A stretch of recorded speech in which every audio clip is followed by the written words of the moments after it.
मिटी तुंद जग चानन हुआ, ज्यों कर सूरज निकलिया, तारे छपे अंधेर पलोआ।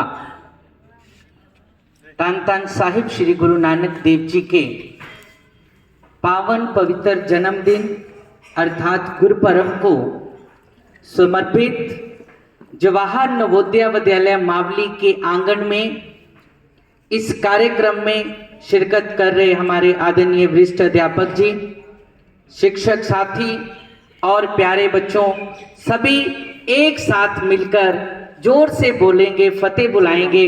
वाहिगुरु जी का खालसा, वाहिगुरु जी की फतेह। अब आप बोलिए, वाहिगुरु जी का खालसा, वाहिगुरु जी की फतेह। वाहिगुरु जी का खालसा, वाहिगुरु जी की फतेह। आज जो हम गुरु नानक देव पातशाह जी के जन्म के उपलक्ष्य में जिस कार्यक्रम में मुझे बोलने का अवसर प्राप्त हो रहा है, प्यारे बच्चों, गुरु नानक देव जी ने एक ही सिद्धांत दिया कि आप अपने जीवन में गुणों को लेकर आए। आपके किरदार में गुण होने चाहिए, आपके अंदर क्वालिटीज होनी चाहिए। आप पैगंबर मोहम्मद साहब को अपना आदर्श मानते हैं, आप कुरान को अपना आदर्श मानते हैं, आप श्री रामचंद्र अयोध्या के राजा को आदर्श मानते हैं, आप श्री कृष्ण को आदर्श मानते हैं। आपके जीवन में उन आदर्शों को दिखना, उन लोगों के गुणों का दिखना अनिवार्य है। यही सिद्धांत मेरे नानक का है। नानक ने किसी को तोड़ने का, किसी को जोड़ने का प्रयास नहीं किया। गुरु नानक ने केवल तो केवल कहा, हे इंसान, तेरे अंदर मानवता होनी चाहिए। अगर तुम नमाज अदा करते हो, तेरी नमाज के साथ साथ तेरे अंदर क्वालिटीज होनी चाहिए। तुम श्री रामचंद्र महाराज जी को भगवान कहते हो, तेरे किरदार में श्री रामचंद्र महाराज जी के गुण होने चाहिए। प्यारे बच्चों, यही सबसे बड़ा सिद्धांत है। और गुरु मानने की बात जब आई, गुरु नानक से पूछा गुरु कौन है, तो गुरु नानक पातशाह जी ने एक ही बात कही, नॉलेज, ज्ञान। ज्ञान हर व्यक्ति का गुण है, ज्ञान हर व्यक्ति का गुरु है। अगर व्यक्ति के अंदर ज्ञान है, नॉलेज है, उस ज्ञान को कहां पर कब प्रयोग में लाना है, तो वही गुरु नानक ने सिद्धांत बताया। आज सिखों के पास 11वें गुरु के रूप में एक ग्रंथ है। गुरु नानक से लेके 10th गुरु, गुरु गोबिंद सिंह तक शरीर रूप में रहे, लेकिन 11वें रूप में आकर उन्होंने एक ग्रंथ को, गुरु ग्रंथ साहिब को जीवित गुरु का दर्जा दे दिया। और भारत का संविधान भी उसको जीवित गुरु का दर्जा देता है। आज गुरु नानक साहब, क्योंकि देखिए हर धर्म में, मैं हमेशा मंच से कहता हूं, हर धर्म में, इस्लाम में भी 4 लोग हैं जो पूरे धर्म का ठेका लेके रखे हैं, सनातन में भी, हिंदू में भी हैं 4 लोग जो कहते हैं हमने पूरा हिंदू धर्म सिर पे उठा के रखा है। और सिखिज्म के अंदर भी आज ऐसे लोग हैं जो कहते हैं हमने ही सिखिज्म को बचा कर रखा है। उसके बदले में वो क्या करते हैं, उल्टा सीधा फेसबुक, व्हाट्सएप यूनिवर्सिटियों के माध्यम से लोगों को बेवकूफ बनाते हैं। ये बहुत गलत बात है। आज प्यारे बच्चों, अपने असली धर्म को समझने की जरूरत है। गुरु नानक जिस धर्म को कहता है, वो धर्म को समझने की जरूरत है। मैं एक बात हमेशा कहता हूं, जो काम आज गुरुद्वारों को करना चाहिए, जो काम आज मंदिरों को करना चाहिए, जो काम आज मस्जिदों को करना चाहिए, वो हमारी नवोदय विद्यालय समिति कर रही है।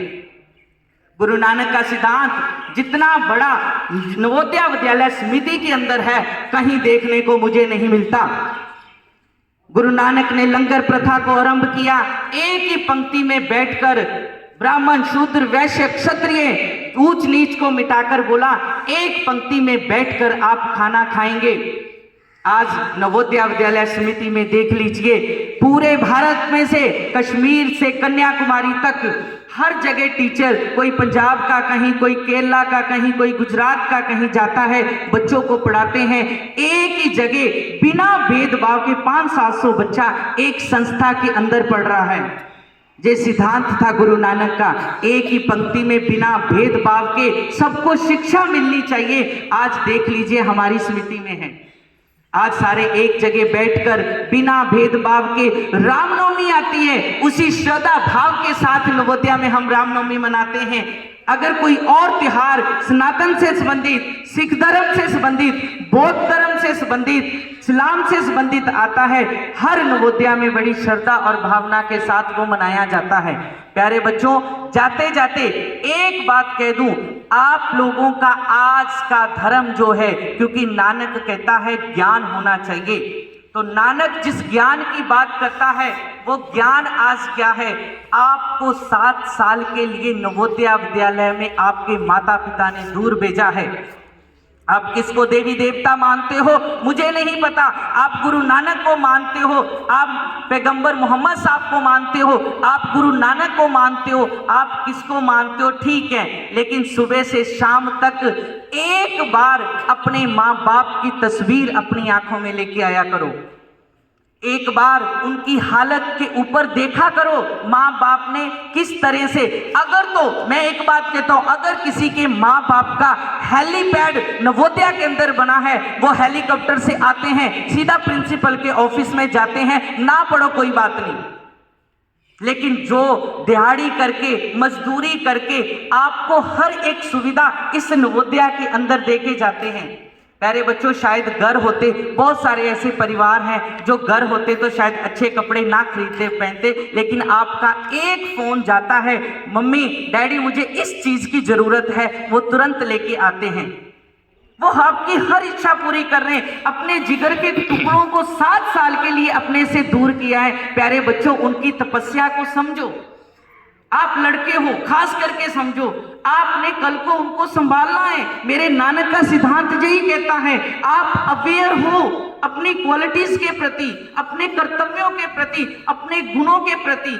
आज उनकी हालत देखो, अगर वो हमारे लिए इतनी तपस्या त्याग कर रहे हैं तो हमारे मन में वो रहना चाहिए, उनकी थकावट, उनकी मेहनत, उनका एक एक दिया पैसा, आपको पता कब उनकी थकान दूर होती है? जब वो आकर हाउस मास्टर से मिलते हैं, जब वो साल बाद, 6 महीने बाद, हर महीने जब भी आकर क्लास टीचर से मिलते हैं, एक कागज क्लास टीचर के हाथ में रहता है, वो चाहे PWT 1 है, चाहे 2 है, चाहे हाफ ईयरली है, चाहे फाइनल है।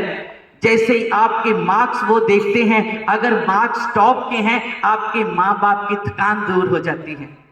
ये मेरा नानक कहता है, माँ बाप का हो जाओ। ये नानक कहता है, वो कागज, उस रिपोर्ट कार्ड को सुंदर बनाएं। बहुत जरूरी बेटा, प्रिंसिपल साहब ने हमेशा ही एकेडमी के ऊपर बहुत जोर दिया है। मैं हमेशा जब से आया 2-3 महीनों से शैक्षणिक स्तर को सुधारने के लिए हमेशा प्रयासरत रहते हैं। कहते और चीजों में, मैं साहब ने हमेशा कहा मैं और चीजों में इग्नोर कर सकता हूं, आपकी बात मान सकता हूं, पढ़ाई के मामले में नहीं। प्यारे बच्चों, माँ बाप को जहन में रखा करो, माँ बाप को आंखों में, दिल में बसाओ। उनको एक कागज की जरूरत है, जो रिजल्ट आपका क्लास टीचर देता है। प्रयास करो, 10वीं 12वीं नहीं, हर कक्षा में आप अच्छा प्रयास करो। आप सभी को गुरु नानक देव जी के अवतार पर्व की लाख लाख बधाई। अगर बोलते हुए कोई बात अच्छी ना लगे तो उसके लिए क्षमा याचना करता हूं। इन्हीं शब्दों के साथ आदरणीय प्राचार्य महोदय जी का, अन्य शिक्षकगण सभी का दिल की गहराइयों से धन्यवाद, उन्होंने बोलने का अवसर दिया। वाहे गुरु जी का खालसा, वाहे गुरु जी की फतेह।